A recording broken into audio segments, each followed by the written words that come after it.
Okay, on number 5, the first thing I need to do is get rid of this exponent right here.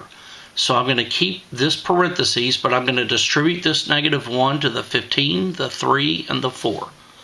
So I'm going to write down here 3x to the -5, y to the 7th.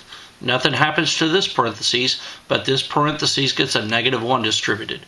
So I'm going to have 15 to the -1. 3 times -1 is -3, x to the -3, and y to the 4th. Okay, now then I'm going to go through, and I could do this several ways. I'm going to go through and write this with only positive exponents. So I'm going to draw a fraction bar. The 3 stays on top.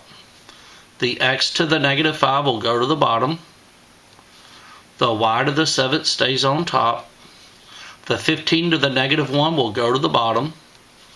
The x to the -3 will go to the bottom and become positive, and the y to the 4th will stay on the top.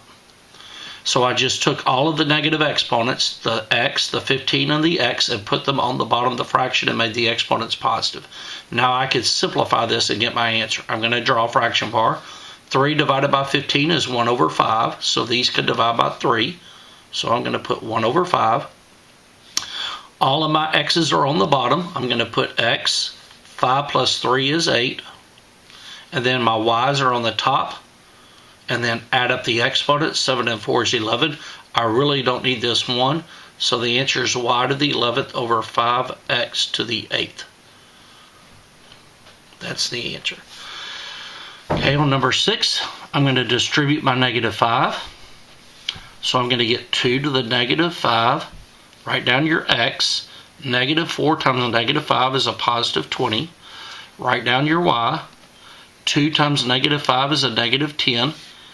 Now that I'm going to rewrite this without a negative exponent. So I'm going to draw a fraction bar. The 2's go to the bottom with the 5.